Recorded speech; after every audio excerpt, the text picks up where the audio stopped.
Shalom, shalom, selamat pagi bagi kita semua. Kita bertemu lagi di saat teduh berkemenangan pada pagi hari ini. Mari kita berikan hati kita kepada Tuhan supaya Tuhan ditinggikan dan dimuliakan. Mari kita datang kepada Tuhan. Kita awali pagi ini bersama dengan Tuhan. Tuhan Yesus, kami datang kepadamu, kami bersyukur dan berterima kasih untuk kasih karunia Tuhan, anugerah Tuhan yang luar biasa dalam hidup kami. Terima kasih untuk tidur kami sepanjang malam Tuhan. Dan terima kasih untuk pagi hari yang Tuhan berikan. Tuhan berikan kesehatan, kekuatan, sukacita bagi kami. Terima kasih untuk udara segar, suasana yang indah ya Tuhan.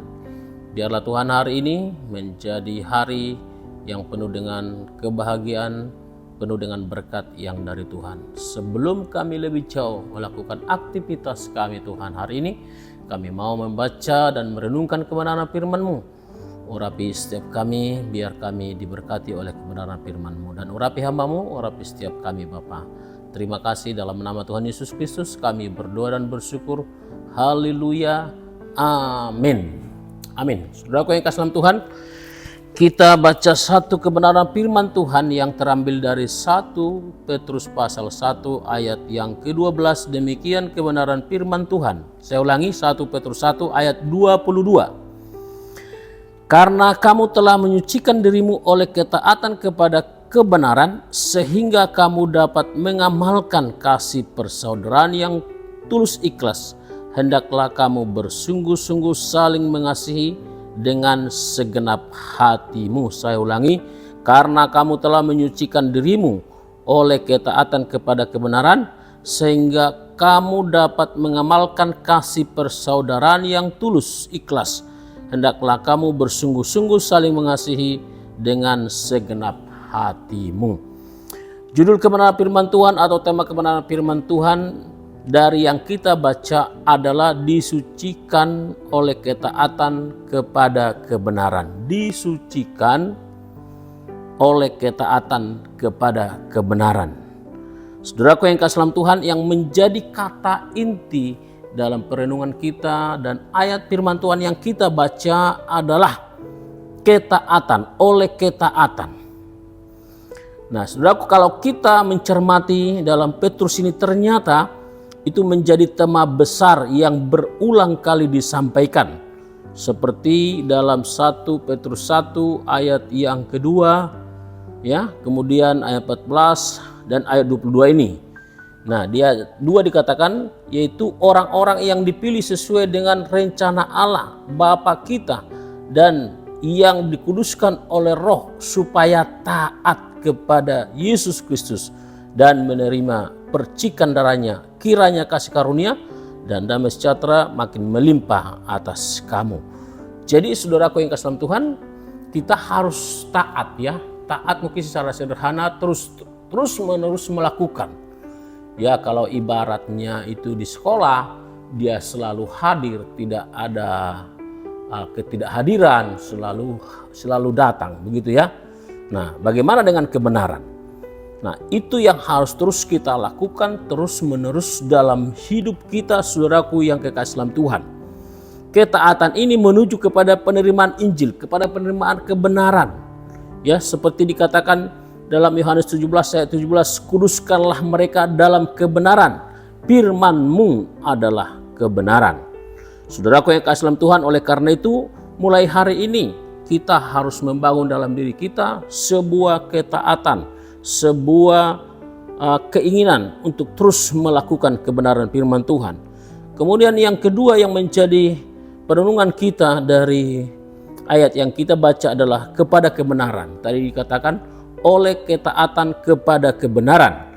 Saudaraku yang kasih dalam Tuhan, secara harafiah, nah, kata kebenaran bisa dikatakan adalah sebuah objektif genetif ya. Kebenaran adalah karakteristik atau ciri khas dari orang Kristen yang kita dapatkan dari Tuhan sendiri, atau dengan kata lain karakteristik baik dari Allah maupun anak-anak Tuhan atau saudara dan saya sebagai orang yang percaya kepada Kristus. Nah, dan ini saudaraku banyak dibicarakan dalam Petrus ini, seperti dikatakan dalam 1 2 Petrus 1 ayat 12, karena itu aku senantiasa bermaksud mengingatkan kamu akan semuanya itu, sekalipun kamu telah mengetahuinya dan telah teguh dalam kebenaran yang telah kamu terima. Nah, jadi kita harus tetap taat kepada kebenaran. Nah, kemudian saudaraku yang kasih dalam Tuhan, kata yang menjadi perenungan kita dari ayat yang kita baca adalah menyucikan dirimu. Ya, tadi kita menemukan di sana. Saya ulangi, dikatakan sehingga kamu dapat mengamalkan kasih, menyucikan dirimu. Ya, menyucikan diri kita, saudaraku yang kasih dalam Tuhan, itu seperti apa maksudnya?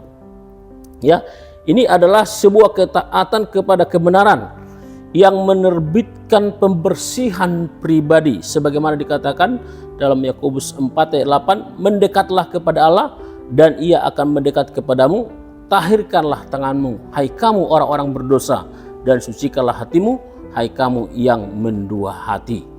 Dalam 1 Yohanes 1 ayat 3, ya saya ulangi, 1 Yohanes 3 ayat 3 dikatakan, setiap orang yang menaruh pengharapan kepadanya menyucikan diri sama seperti dia yang adalah suci. Jadi tadi dikatakan menyucikan dirimu oleh ketaatan. Jadi kita harus menyucikan diri akan kebenaran firman Tuhan. Saudaraku yang kasih dalam Tuhan, kemudian dikatakan ada kalimat selanjutnya, kasih persaudaraan, mengasihi dengan segenap hati. Kalau kita sudah taat kepada kebenaran firman Tuhan, maka diharapkan kita bisa mengasihi saudara kita. Kasih persaudaraan atau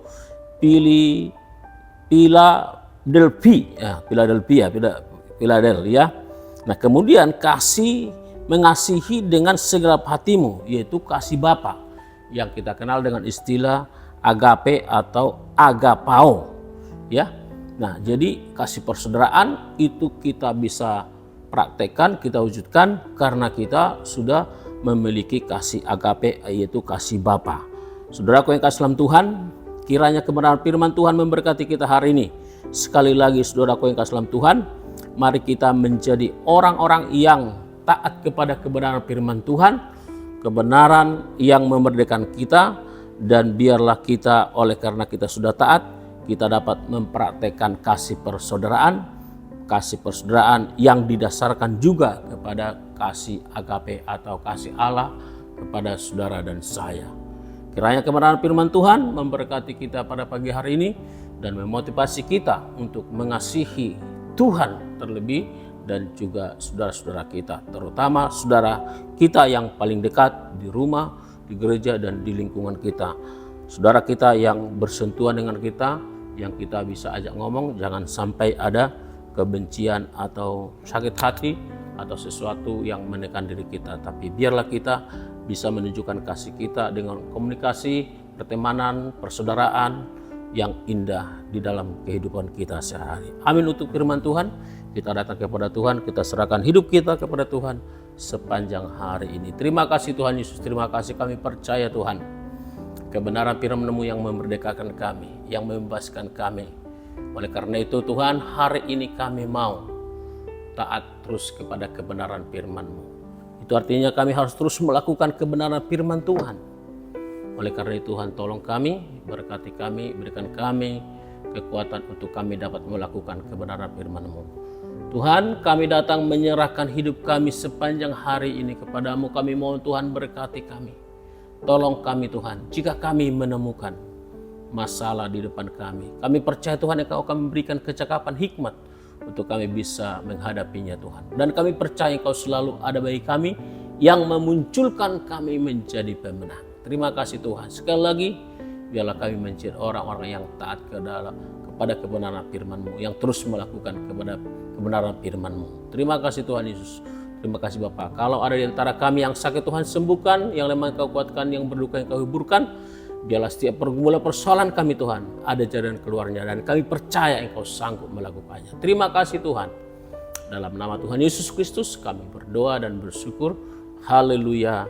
Amin. Demikian renungan firman Tuhan bagi kita pada pagi hari ini. Kiranya kebenaran firman Tuhan memberkati kita.